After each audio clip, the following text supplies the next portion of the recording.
crouch, bind, set.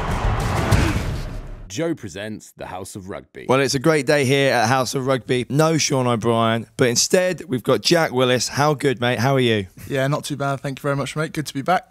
Yeah, it's good to see you. Good to see you. How's everything today? A train journey a bit difficult, was it? Or? Yeah, a bit of a nightmare getting down here. I think all the trains are sort of flooding into London, prioritising the main routes. But out in a little village, Mrs had to cop me out to help me get down here today, which was handy. But yeah, got there in the end. You sound a little bit hoarse, mate. What's going on with the voice? Yeah, I've been on a stag do in the beautiful location of Clacton-on-Sea.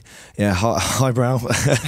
Sorry to anyone from Clacton-on-Sea who saw me. It wasn't at my finest, but yeah, a bit struggling today. Shane Horgan, welcome to the show, mate. How you getting on, mate? Nice to be here as the contractually mandated Irishman. Now that Shawnee's not around, so good to be here. Well, it's a much nicer surprise for us. Shawnee, as much as he's a funny man, he takes his toll on everyone, I think. So it's good to see you, anyways. Yeah, no, nice to be here. Thanks for having me. And in the middle of a Lions versus Sharks series, brilliant. Yeah, it's fantastic. And did you watch the game yesterday? I did. I watched it. The repeat version. It's been a weird series so far, and the fact that they're playing the same opposition, 4 days turnaround. I actually thought the Sharks did unbelievably well for having. I think they had 4 guys that played. The rest were what you're in effect a sort of second Sharks team, and they really put it to the Lions. I think there was, after that first half, I'd say there was some stern enough words at half time. And obviously the sending off wasn't great for anyone, but something I think the Lions needed that game, a little bit of a wake up call for them, especially around physicality. I didn't think they were physical enough. I was a bit surprised at the scrum as well. You know how dominant the Springbok scrum is going to be, how they base everything around it. They don't, the Sharks held their own, and it meant that some of their big carriers were getting right into the Lions and making big yardage. So I think it'll be a bit of a wake-up call for them second time round. We'll go into it more detail later on. I mean, you've got your notepad here. Just scribble down a few plays. I'm glad someone's prepared for this, by the way. Exactly, yeah, I haven't been hard drinking for 2 days in Clacton. Yeah, exactly. And that says it all, really. But just in terms of the tour, obviously it's been pretty tough so far. But everyone wants to see the rugby. What are your thoughts in terms of the tour at the moment? Yeah, it is difficult, because there's this much bigger situation going around the world that everyone's been living through, and it's even more intense in South Africa. But I do think sport and rugby is escapism for people, and as long as it's not endangering anyone, I don't think it is. I think they should. I think they're right in really trying to aim to get this Test series away. And listen, if that means some of these warm-up games are compromised a bit, I think that's all right. Listen, it's not ideal to have 2 Sharks games off the back, but they did serve a purpose, so we do know a little bit more about the Lions. I think Gatlin probably knows a little bit more about a number of players, and I'd certainly like to see this series go ahead. And selfishly as a supporter, yeah, and it's going to be different, right? So you're going to have guys that aren't as well prepared on both sides of the ledger, so it is going to be a very unique Test series. But the one thing that I put myself in the position of a player, and you might never get this opportunity again to play for the Lions. So I kind of think almost they deserve an opportunity to play the series. I think that's the big thing for me is that these lads have worked hard for the lads that haven't been involved before for 4 years straight to get to this point. I think it would be a shame if it didn't go ahead. I think the worry for me is will we see all 3 tests played? I don't know. It depends what's going on in the South Africa camp.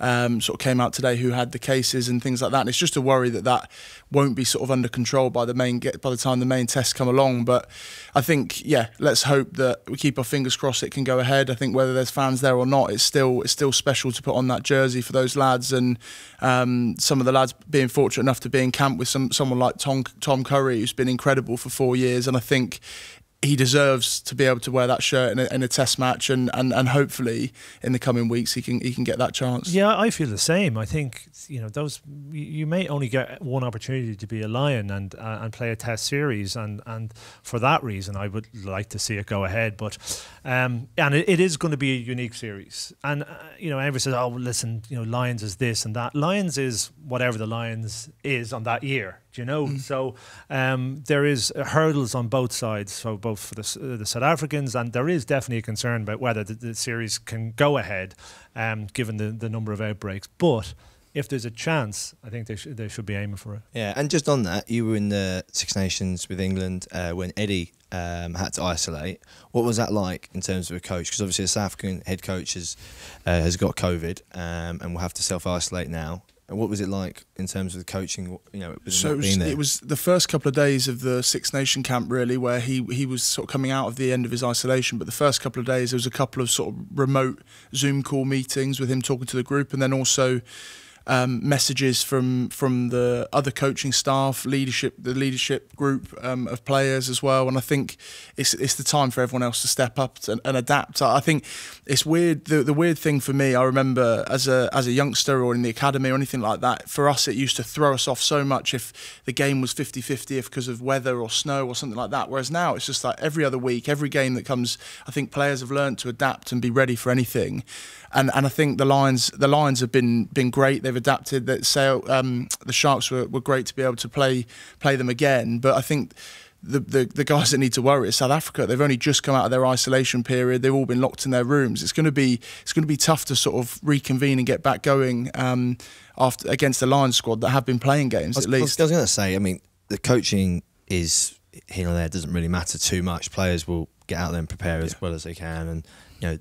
They're very experienced. They've got so many leaders, South Africa. That's fine, I guess. I think it's more preparation-wise. Who's struggling more here? You know, the Lions may not have as many games. South Africa have, you know, not played for 2 years until that Georgia game, and then another game they're going to miss out on preparation-wise. But also not just not playing. That's one thing. But I'm not sure what their training schedule is, or what they're allowed to do, or what they will be allowed to do, especially with these new outbreaks. Is it a sort of total isolation in their rooms? They've been in their own hotel rooms for the last 10 days, and you think that's going to have an effect on the group. Obviously, the Lions will be under a pretty tight bubble, but there's going to be socialisation in and around training and things like that. They're going to be able to build the sort of group camaraderie that you want.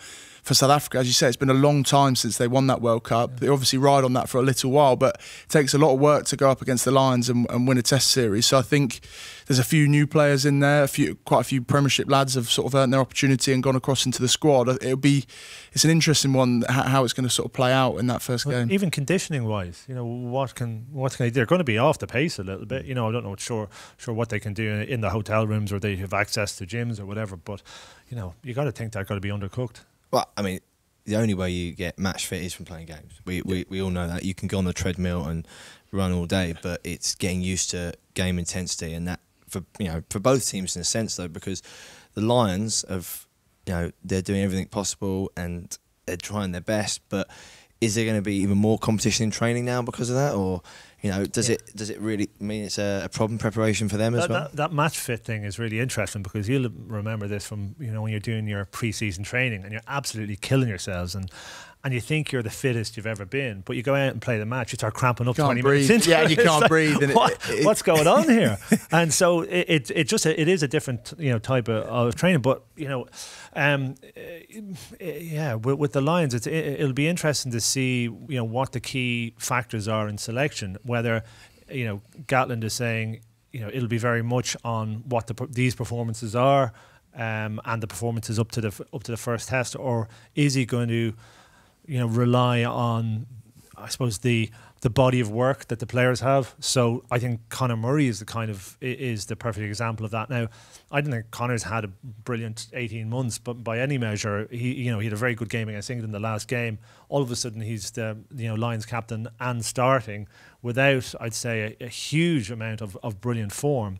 But I do think Gatland is going to revert back to who he trusts, and that's why I think you'll see a lot of sort of Welsh players in it. I think it's interesting though, because obviously you're saying about sort of players he trusts. Someone who's obviously just been called into the squad, Marcus Smith. Finn Russell, unfortunately out with a bit of an injury. Hopefully he'll still be fit at some point in the tour. But Marcus Smith sort of played a couple of games for England, been playing really well for Harlequins. I think for me, I think it's the exact right thing to do, bringing him into the squad. But it's interesting to sort of see, you say, sort of going back to the players he trusts. I think he still wants a bit of a spark there, bringing in Smith. I don't know what you think about. I think it was a really smart move, and he's right to do it. I think it was probably based on a number of factors. One, that he's playing brilliantly. You know, the semi-final, the final. You know, a couple of games with England. He's the bright young thing. He's going to have a brilliant career with England, I think. But it also is not going to disrupt the group. It's going to be very positive for the group. You bring in, Sexton, and you would think that, listen, Sexton, was unlucky not to make it. But you bring him in, and all of a sudden, he's trying to boss training. You know that he's thinking, I want that first test shirt. I've come in here. I'm going to sort of take over, and and that's legit for him to do it. But it's probably not what would be best for the group. You've got Mark's coming in. He'll come in. He'll be so delighted to be there. He kind of knows the role he'll have to play. He's, Bigger's not going to feel that he's a threat to him, really. Farrell isn't going to feel he's a threat to him, I don't think, because, he's not going to start in he's not going to be a starting line in the first test. So it just keeps the balance, very nice. And it's brilliant for him. There's nothing better for your development than to go on a Lions tour. And that's why, from an Irish perspective, I was really disappointed when James Ryan didn't go on it, because he's going to be a future Ireland captain. But the experience that you gain from going on the Lions, I remember in 2001 when I was playing for Ireland at the time, didn't make that Lions tour to Australia.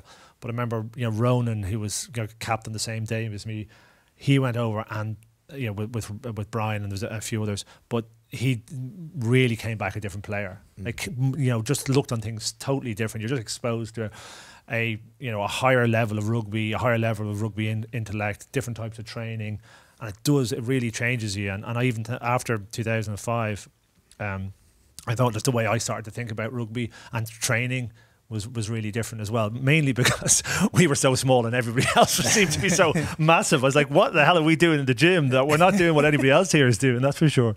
Yeah, but if Bigger got injured though, do you think they still would have called up Marcus, or do you think someone like Ford, Sexton, then Sheedy, someone else would have been called up? Yeah, I think he may have had a look at Sexton then. I think he may have, deliver, I think, a sort of similar game plan. I think it was one or other of those guys. And to be honest with you, I think Bigger was probably the right selection. He's played so well for so long. Sexton's been up and down. His injury profile hasn't been great. And he hasn't played a lot of rugby since in the last few months. So it would have been difficult to select him, but you might have gone with him if it was Bigger. Maybe I don't know if you were looking for a player to start the first test, where you would go, whether Marcus would naturally be a natural fit. But I think Farrell's probably next up if there was an injury to Bigger. I think for me, sometimes it's looking at the wider picture of the whole group, and someone like Marcus Smith coming in, the energy he's going to bring to the whole group and pushing in training, even if he's just running the non-23 for a couple of weeks, having someone like him testing the defence is really going to push them on. I think you just watching the game was quite funny, the England game, seeing him come off. So it looked like he sort of dragged off, wasn't it? Sort of shepherd's crook grip again, sort of dragged off the field. He was straight into the tunnel. He said that he didn't know what was going on. He was terrified that he was in trouble. But he literally just absolutely baffled and couldn't believe it. And I think seeing that, someone that's so full of energy, so full of life, that's going to go into that now. He's probably on the flight today or tomorrow, and it's just going to be full of energy and be great for the group. I love it. It's properly romantic. There's proper something beautiful about it. And if you look at the last couple of months that he's had, have been, it's schoolboys' own stuff. It's it's dream come true. He's just been so amazing. He's making defenders look like school kids. That's for sure. He really is. He's so brilliant, and he's just gone to another level. And you don't get this whole other things of the Lions bolter. It doesn't exist anymore, really. You're not going to have someone really who's not well known, because you've got the domestic competitions and you've got Europe. If you're not playing in those areas very well for a period, no one's going to take they're not going to take the risk on you, or you're going to be an established international. So the idea of the bolter doesn't really exist anymore in the modern Lions. This is as close to a bolter as you're going to get. He and his experience, the delight on his face, and what he must be experiencing now. It's a proper beautiful rugby story. It's fantastic for him, as we established. He'll bring so much energy, and he'll just go out there and train so hard or soak it all up. And you know what? If there is injuries, maybe he will get in the team. But he's match fit, he's ready, he's in the form of his life, and I think it's so exciting for him to be involved. But I also think, though, late additions now, people coming, it's such a small amount of time now before that first test that it would be very hard for someone to come in now and expect them to get up to speed and start in that first test. What do you think of someone like Marcus Smith? What do you think he can bring to the group? How do you think he plays that can sort of be an advantage for the Lions, even if it is the midweek games, Goode? Yeah, I think Marcus is such a talent. We've seen the glimpses and the areas where he's so good with his footwork and his ability to beat defenders. But what I've been so impressed with him over the last 6 months or so, this year particularly, is he's mixed his kicking game really well with his running game. And when there's a chance on, he will take it. He sees it, he wants to go wide, and he goes for it. He doesn't think about it or hesitate, he just goes with conviction. And what I think he brings to any team is the ability of a fly half, a bit like Finn in the sense that he can beat you one-on-one, but he's so elusive. Like, I think people can't grasp how good he is as a runner. Like, his ability to, you line him up and it might be the third forward out, he's got him, and suddenly he just steps back on the inside to throw the inside ball, and he's gone past that forward already, and they're clutching, and then once he's in behind, he's electric. So I think he will be someone who will certainly test out all the other players defensively out there. He'll help out in that regard. But I think just as a threat, he's someone who's so dangerous. Yeah, his variation of his game is really excellent, and that's that's really what you want from a good 10. It's kick, pass, run. Which of those decisions do you make? He makes them very instinctively, which is again exactly what you want from your 10. And interesting that comparison with Finn Russell, who is again I think a very sort of instinctive player in many ways, but sometimes I feel as if he feels there's an obligation on him to throw that big ball over the top or pull a rabbit out of a hat, which then can get you in trouble, and that's why it gets him in trouble, and that's why he's probably not going to be a Lions starter, because he doesn't always play what's in front of him. He has a pre-programmed idea to go, I'm going to do something special now, and does it. Whereas I think Marcus is still playing incredibly instinctively and picking the right options. He's playing what he sees in front of him, not a few phases back thinking, oh, when next time I get the ball, I'm going to try this, because that gets you in dangerous positions. So the rugby over the last 5 to 6 days, I think it is. What were your thoughts, Jack, in terms of who's standing out now, who's looking fantastic, who looks like they're going to be a definite starter? I think for me, the back three at the moment is incredibly competitive. It looks ridiculous. I think for me, Anthony Watson. I didn't expect you to go to the back. Yeah, I know. Yeah, I thought we might go back row here. That is confidence. That is real confidence. I'll run through the props in a couple of minutes. I really have my eye on. I just think for me, a couple of players that stood out yesterday was Anthony Watson. For me, I thought was fantastic, but Van der Merwe was ridiculous. I think again and again he's performed incredibly well, and it'll be hard not to pick him. But going back to sort of where you feel I belong in the back row. Didn't say that. Yeah. Tad Byrne, I think, has been incredible. For me... Tyg Byrne. Come on. Tyg Byrne. How often are you doing this with Shawnee and you haven't got your Irish pronunciations right? Tyg Byrne. He's been brilliant, I think. He's incredible over the ball at the breakdown. He's rapid as well and offers quite a lot in attack. I think at line-out time, which is probably an area that is going to be key going into the tests. I think probably not dominated in any of these games enough yet to sort of to the level they want to be dominating at. But for me, I think he's got to start 6, and it'll be interesting to see how the sort of back row unfolds around that. But yeah, there's a couple of lads that have really started to put their marker down. It's been good to see. I agree with Tyg Byrne. Also, I think he had a very solid game yesterday. He was very industrious. Got a couple of tries. He's very good at the back end of the tackle, turning over. The choke tackle, that side of things. Over the ball, brilliant. I'd like him to see him carry a little bit more aggressively. He's not that big carrier, but he's a very good link player. He's smart. He can drop that ball out behind, and we saw more of that, I think, in the opening couple of games of this of the tour than we certainly did last time out. But it's interesting then what happens to the rest of that back row if he goes in at 6. Are you looking like, does Tom Curry, is he, you're looking at him as a 7? You think that, Gatland's going to pick Faletau, but I don't think he's been brilliant in form, but I think he will get picked there. But that's a really interesting area because, if you don't have your back row tight against the Springboks, you'll probably lose the game.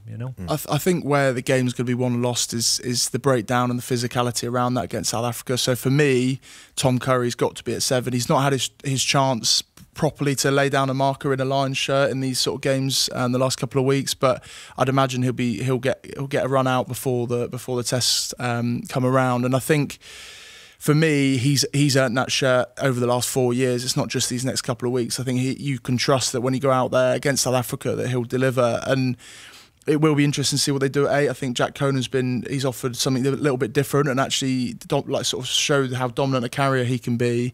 But for me, Curry at 7's got to be locked in. Hamish Watson's been fantastic, but Curry, for me, has just got that extra level of physicality. Well, yeah, Watson was soft in a couple of contacts against the Sharks on Saturday, and what it meant was he took the soak tackle, and then it meant the next wave was very, was really aggressive from the Sharks, and that was getting then into the 10 channel. So Biggar was having to make a tackle against a massive man, sort of one-on-one with a little bit of space either side of him after a really fast ruck, and you just can't have that. You can't get that situation. So you need to drop the South Africans at source and not allow those soak tackles. So I think Curry's the man for the job there. I think Tyke Byrne is good in that area as well. The other thing that I found sort of interesting, I think Jamie George is having a good tour so far, but the lineouts last time out against the Sharks were all to the front, and I think was it against Japan in that first game at home, there was a lot going to the back,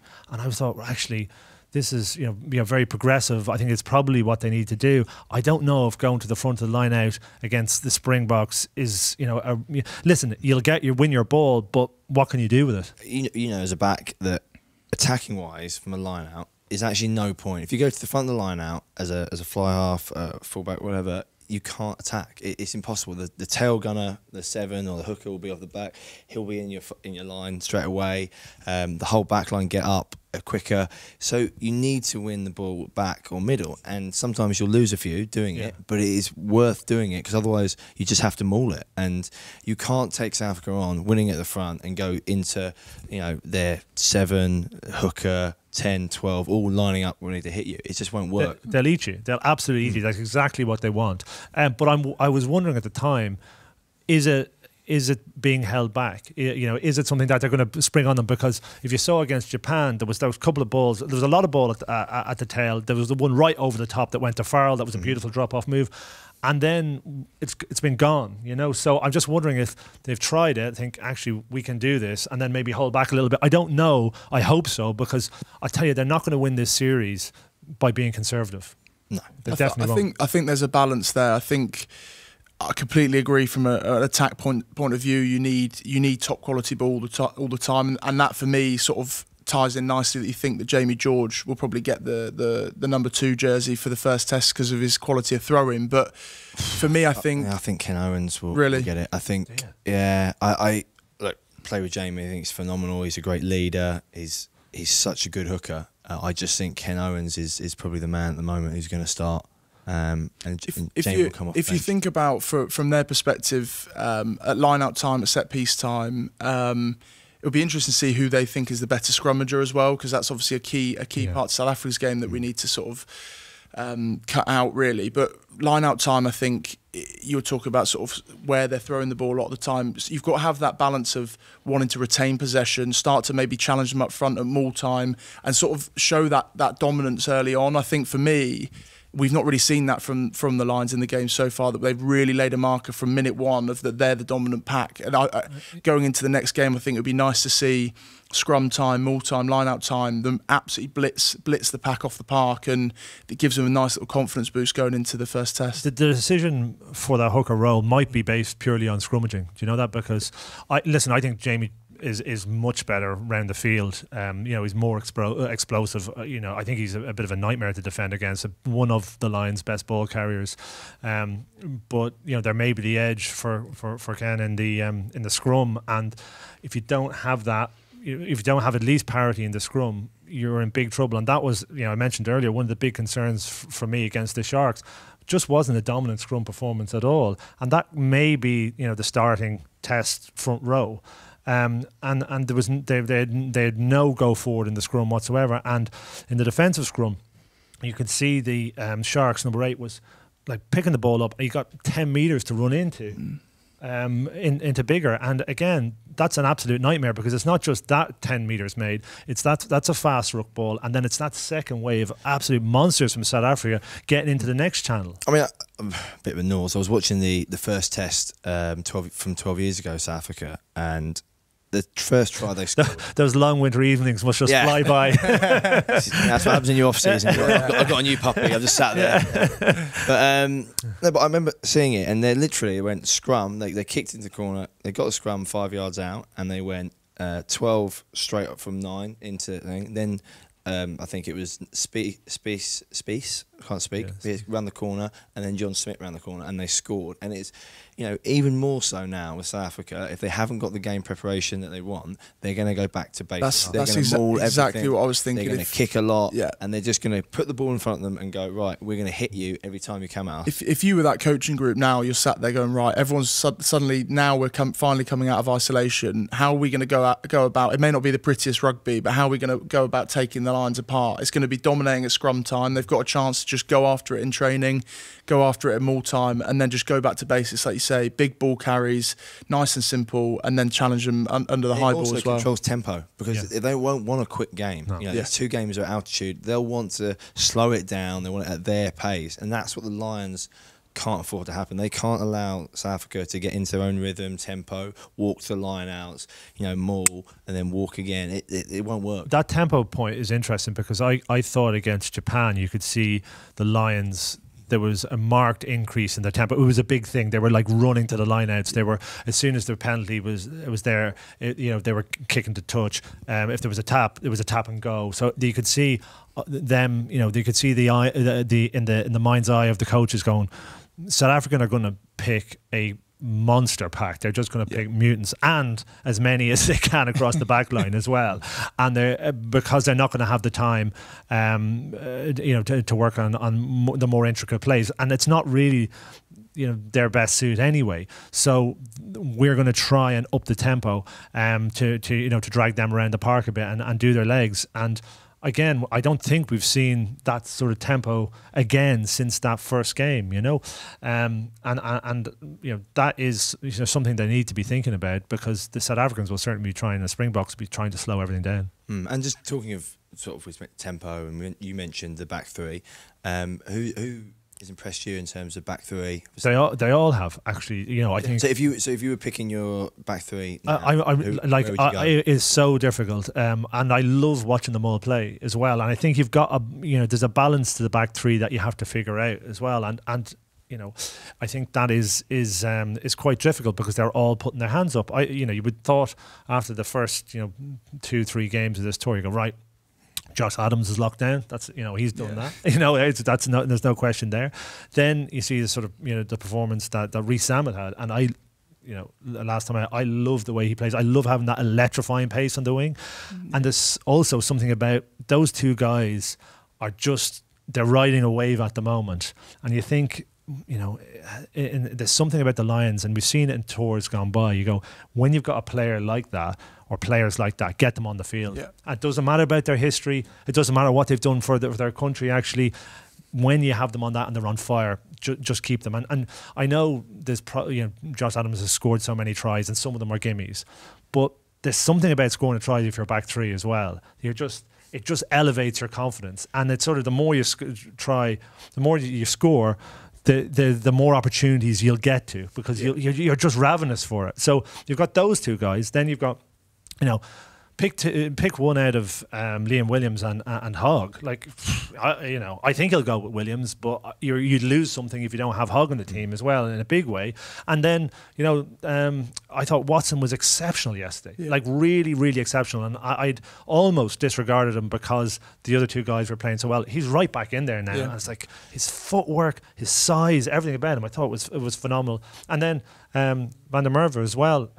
He's, you said at the top of the show, he's been exceptional. I think he's super physical, and Gatland will like that, so he's in for a shout with that. But I do think he sort of strikes me as a sort of player that works really, really, he really stands out against the teams that are below excellent, where he has some flaws in his game, and passing is definitely one of them, that would show up at test level. Listen, he's a test player, but at Lions test level. I think I agree with that, in the sense that I think he is someone who defensively I would worry about him. I think there's a couple of clips in the Six Nations where he just got exposed, and it's not the one-on-one tackling, of course, he's a big man, he's good at that. It's more the decision making of when to press, when to hold off. And I thought he got caught again in the game in midweek.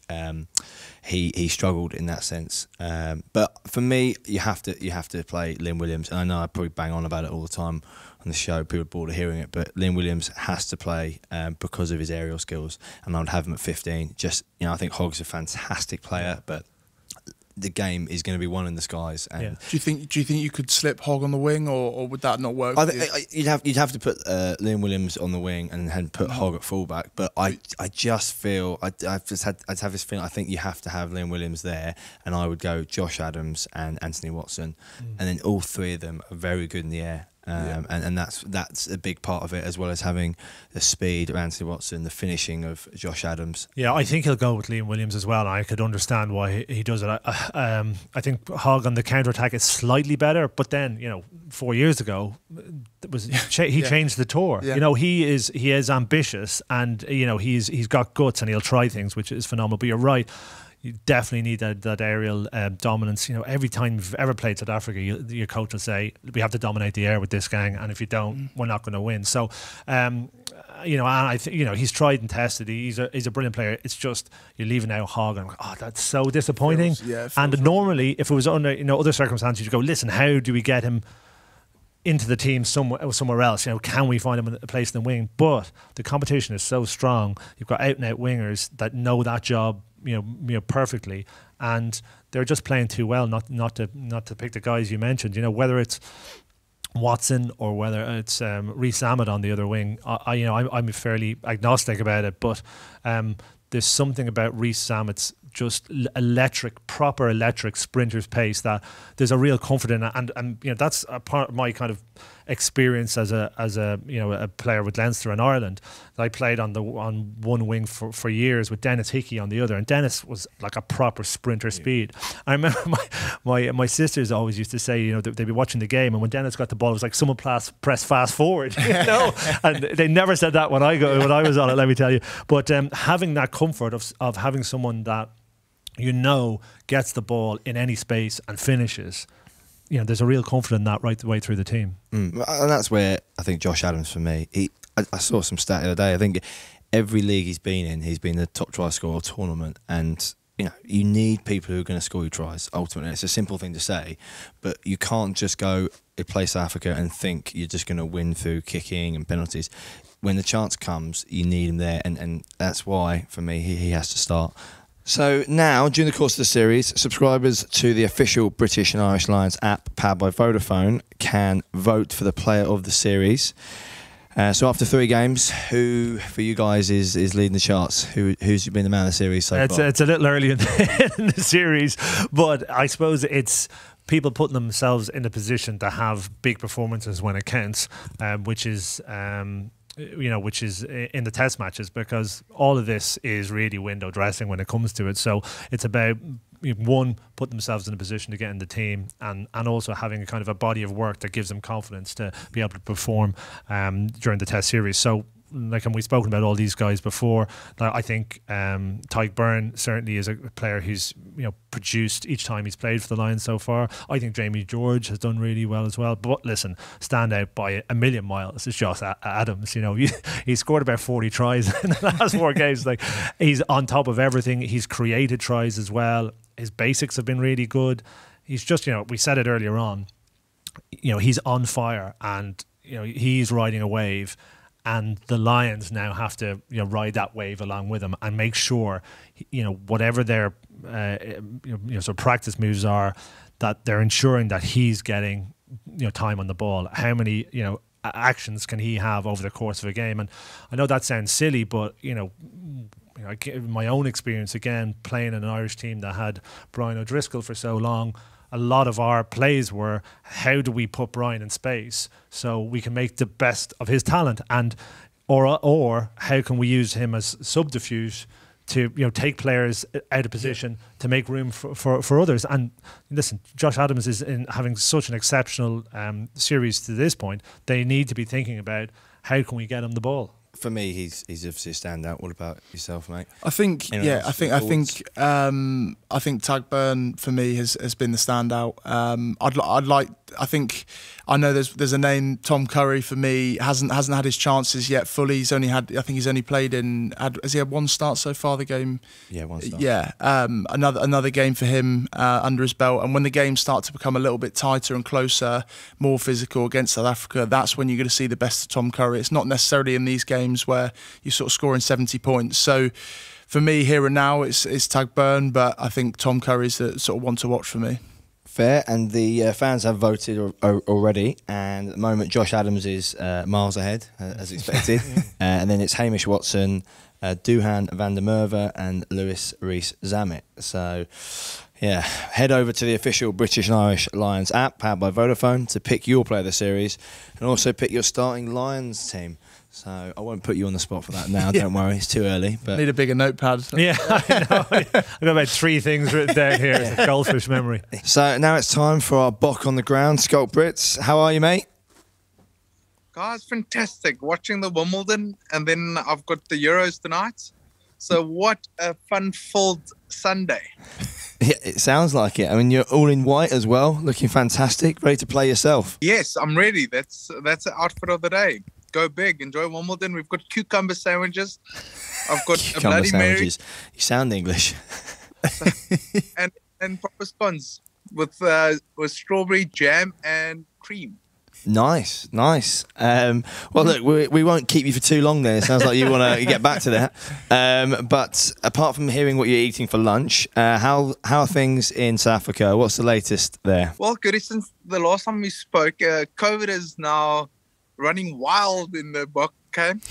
We have one false positive test with the Lions, and it's just, I don't know what I'm allowed and not allowed to say what's happening in the Bok camp, but it's been a week. You can tell us what are the boys telling you? No, it's quite with all these protocols and guys getting tested positive, coaches testing positive. It's been a week of improvisation. What's the right word? Say it in Afrikaans. Improvisation. I can just get it out.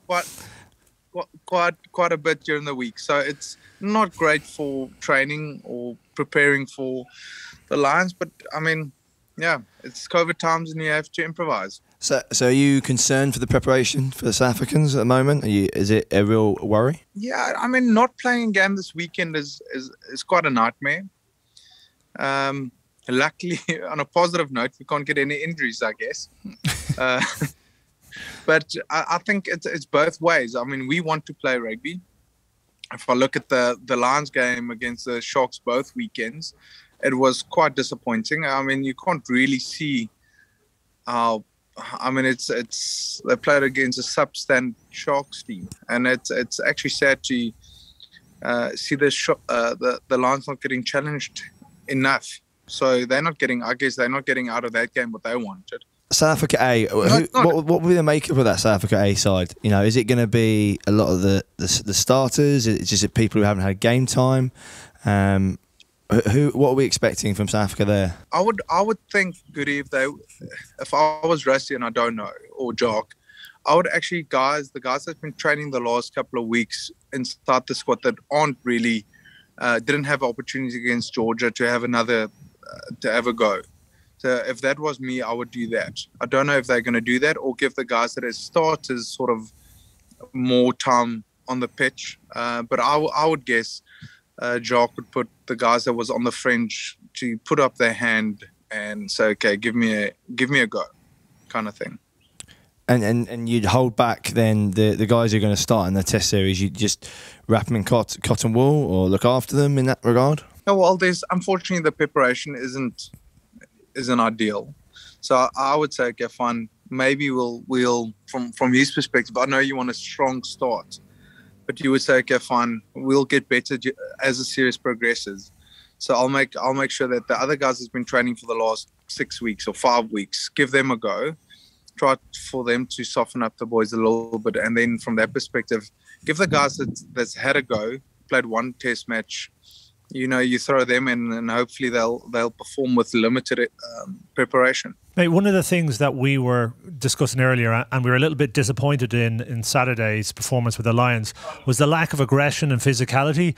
It just seemed to be a little bit below what it should be, especially thinking what they're going to come against the Springboks in the first test. Did you have a view on that? What did you think? Did you think they were off? Do you think they're building?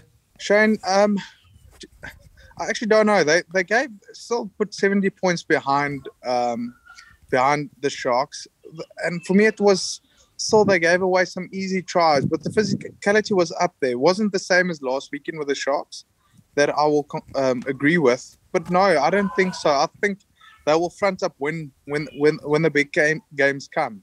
I mean, it is weird times, but I must say they still smashed the Sharks. From my perspective, I was actually disappointed with the physicality, except bar one or two plays from the Sharks' perspective. But I mean, the game line, the Sharks couldn't get past it. And Scott, one thing we were sort of discussing earlier is obviously South Africa being in isolation at the moment, and they're sort of just coming out and having that sort of shortened time frame to prepare for the test series. How do you think they're sort of going to play? Do you think they're going to tighten up and focus on sort of scrum and set piece dominance, or do you think we'll see the South Africa we did at the World Cup? Jack, I don't think they can change much. I mean, the prep has been disrupted. With COVID, a lot of the boys had to train with weights in their room and do like a Zoom kind of fitness. So Andy Edwards was in charge of that to make sure the guys are actually fit and ready to what standard they can be. Training pitch on the time was disrupted through all the things that happened in camp. So no, I do not think they'll change anything from what they did at the World Cup. I think we're going to have a big focus on our set piece from a line-out, scrum, mauling, keep it tight kind of perspective, and we're going to ask sort of Andre and Willie to lead from that perspective. But yeah, I don't think they'll change much. Well, Sculler, we'll let you get back to your cream teas and salmon. Thanks for joining us. It was great to see you, and we'll see you soon. Lots of love, boys. Cheers, and everyone mate. out there. Cheers. Cheers, pal. So yeah, it was nice to catch up with Scott Brits, who's having a tough life out there, clearly. But Shane, just about your experiences. Obviously, 2005, you went on the Lions tour. What do you sort of remember from that tour? I loved it. I loved the Lions because I sort of grew up in a household where there was this romance about it as well. And my dad is from New Zealand, and so I was being told stories about Tony O'Reilly, touring out there as a 17-year-old, and Dad listening to it on the radio when he was a kid, and rugby fanatic, and a house where it was all about rugby, and then all the way through. Ireland has this great connection with the Lions, and I'm not sure about you guys, and I'm a bit older, but the 97 tour and Keith Wood and living with the Lions, that sort of then kind of re-energized it for everyone, and then a few years later I was playing for Ireland, so it was a live option all of a sudden. So it was honestly probably the biggest thing in my career to certainly at that point was to be picked for the Lions. So I was so delighted, and I remember myself and Dennis Hickey found out at the same time, and we went out that night and we sort of made a pact, and we said, well, listen, we don't know if we're going to be test starters, we want to be. But there's a lot of people on the tour and we're saying, well, we're going to buy into everything about the Lions and contribute to it, and not, to savour the experience, but also recognise that the Lions isn't about the individual at all. We're all motivated to get in the Test team, but it's not. It's about more than that. It's contributing to the whole piece. So. So we aim to do that and did aim to. So, I loved being on the Lions tour. Now, it was ultimately a really unsuccessful Lions tour. And, we got spanked in 3-0 in the series. So, that's how every Lions team gets judged. So, that 2005 is a complete write-off for everyone. But it was a massive point in my life. And I was so happy to be involved in it, So it's difficult, to have that kind of complex experience with it. And I would have loved to play in another Lions tour, because I think we probably didn't have the balance quite right. I was going to say, because there's a lot made of that tour and having a complete divide between the teams and having different coaches for different teams there. What was it like, though, in that sense?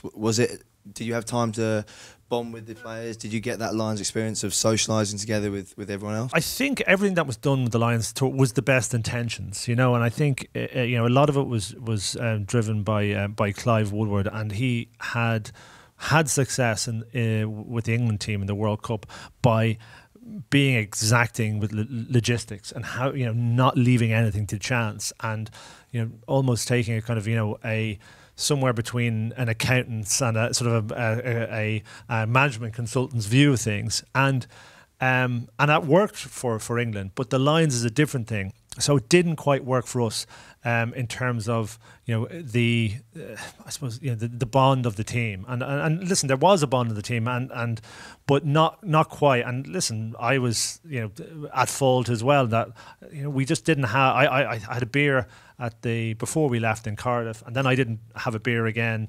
I went out with guys, but we didn't have a beer again until after the second test we'd lost. And in retrospect, that probably wasn't a smart thing, because the emotional side of rugby, and not just in the Lions, but in any team you're in, there's an emotional side of it. You need to feel sort of good about yourself and the team. And New Zealand is quite a difficult place to feel good about yourself when you're touring in the middle of winter anyway, And it was a very hostile environment to go into. And I have something that I was never really used to, because I was coming from an Ireland perspective, and I suppose it wasn't ideal, because nobody saw Ireland really as a threat when you toured there. So it was a great welcome. Listen, the lads are here, we're going to beat them, but we'll have a laugh with them afterwards. Yeah. And Ireland was still in that phase, whereas now it was the British and Irish Lions.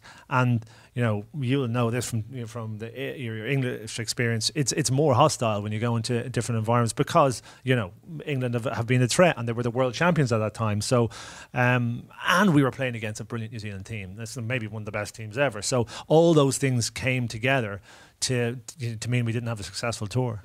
It's always a toss-up, isn't it, for coaches and teams, for having a few beers together and having a few nights out over the course of a tour or pre-season or whatever, and the sort of impact it will have on you physically and the sort of professionalism. But also, for me, it's always so important, as you say, bringing guys together, new guys that need to get to know each other, having those stories and bringing the sort of emotional feel into the group. And I think that's where having a few beers together and having a couple of nights out can have such a positive impact, and sometimes for me outweighs the sort of the significance of the impact it can have on you physically. Yeah, and I suppose my career sort of spanned professionalism almost. So early days when I was playing, we were out after every single game, and we had brilliant time, but we paid a price for it as well. With Leinster, we won it was a Celtic league, the inaugural one, and we just smashed it for then 2 weeks, literally 2 weeks,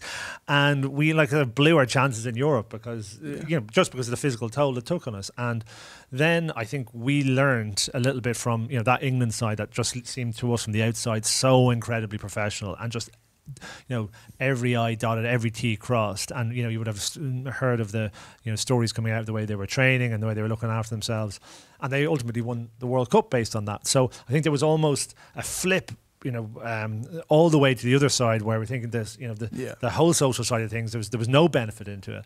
And I think now the balance. There's a balance. There's a balance. You can see it.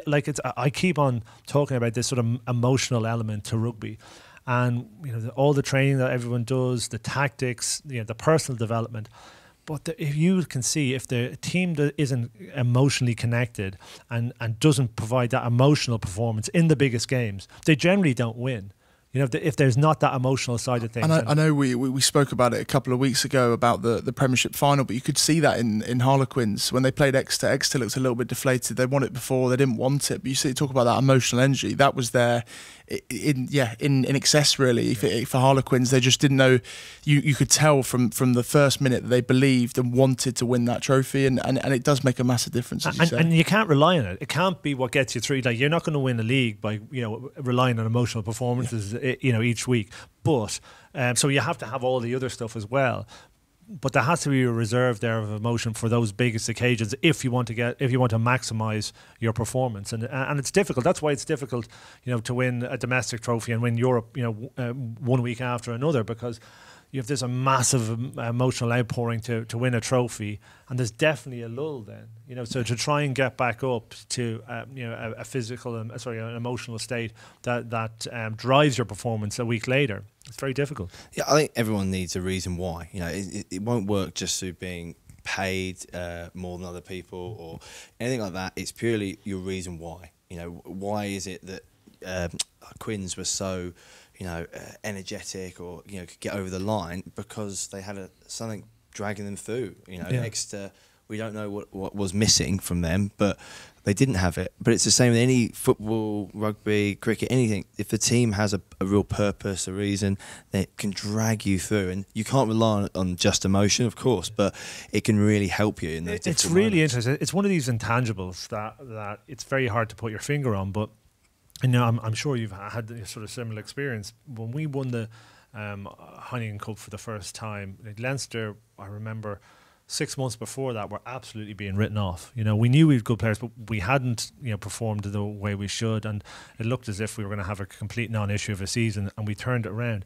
And it just something felt like this was meant to be. And I don't believe in destiny or anything like that, but it just felt like, hang on, we were on this journey together. And I remember Sexton saying it in a before the final, saying, this is we were meant to win this, and for him especially coming in the semi-final, this is the way he performed in that match, the fact that it was against Munster, and then we go into a game against Leicester. It did feel like there was something there. Now, that was enough to get that extra level of performance out of what we were doing. So it was very important then, and it's a thing that we didn't have quite right in the 2005 Lions for the reasons I mentioned.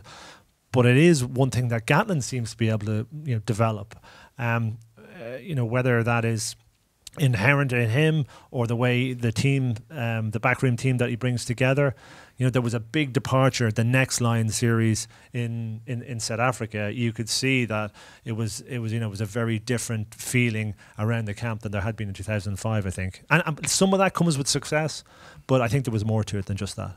For me, The Lions is so special. That 1997 documentary, Final Walk, was obviously the best video ever made. And we can all probably watched it 100 times. Yeah. And it made it so special. And I think, I've not been on a Lions tour, but ultimately bringing together teams, players together so quickly, you have to have an enjoyment level, you have to have a socialising, and it's going to be very hard for the boys at the moment out there to do that, but they're in a bubble, which means they have to spend a lot of time together, but they won't be having that fun. That entertainment is a hard bit, and it sounds stupid, you're there to do a job to win the Lions, but the more fun you have as a group, going out, doing things, the better you'll get on, the better you'll be on the field. Do you know the other big factor, I think, in retrospect around the 2005 Lions was there wasn't enough players that were used to success against the All Blacks.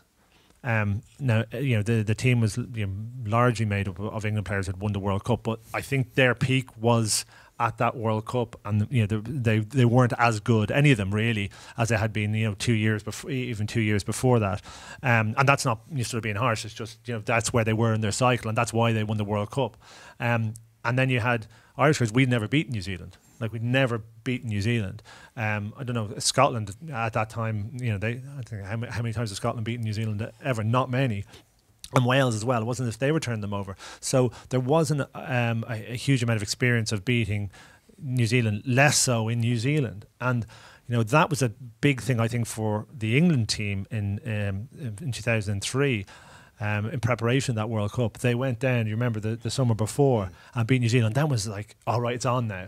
They know how to do that. They've been down there, they've beaten New Zealand in their own backyard, they can win the World Cup. And I think that instilled a belief, which we didn't have. And certainly I think I didn't have as an individual, that was on that tour, even though we were saying all the right things and I was, thought I was feeling it. But in retrospect, if you haven't done it before, it's very groundbreaking to do it. So that's no longer an issue, and it's certainly no longer an issue on this tour. And it would be remiss of me not to ask you if you've got any dirt on Shawnee while he's not here. You must have something on him. Listen, what was he like when he first came in? Was he as bullish and loud as he is now? He tells all the stories himself. He rats himself out. But listen, Shawnee was an absolute breath of fresh air when he came into Leinster. He was always a bit of a dog, But I do remember I got tapped up by the coach. Then was I think Cheika, who was super tough on him, super tough on him because he knew how good he was. And Alan Gaffney, I think, was a back coach. And Shawnee was sort of, we at the time we had a sort of real weird training area where we would have some of the academy lads would be sort of in and about, and Shawnee was bouncing around. I didn't really know who he was. And I got pulled aside by Alan Gaffney, and he said, this guy is the real deal. He is, he's gonna be in the squad soon, and keep an eye on him. And I said, is there any plans to bring him in? But he had his hand in a cast. And he said, we can't get him in because he keeps on breaking his hand off people's heads. At underage level, I think he broke his hand off someone's head in another 21 game, healed up, came back, broke his hand off of someone else's head a couple of weeks later. And then, listen, when he came into training, he did not hold it back. He was one of those guys that you knew, he wasn't going to take an ounce of a step backward from anyone, even as a 21-year-old, against older, well-established internationals. He was straight into the mix, throwing haymakers, and he never stopped. He's still doing it now. He's just doing it in a different way. Yeah, one of my mates at Irish was saying that he's still the #1 for getting in scraps at training. He's always a hothead, is he? Yeah. Oh, yeah, really? yeah. Listen, you have to have that. You need a little bit of dog, and you need it in training as well. And our best training sessions were where we were, there was a few punches thrown, definitely. Yeah, to be honest, I'm waiting to hear the story of a young upstart basically chins him in training. And wouldn't that be so good? Because that honestly, it'd be a complete mic drop. Yes.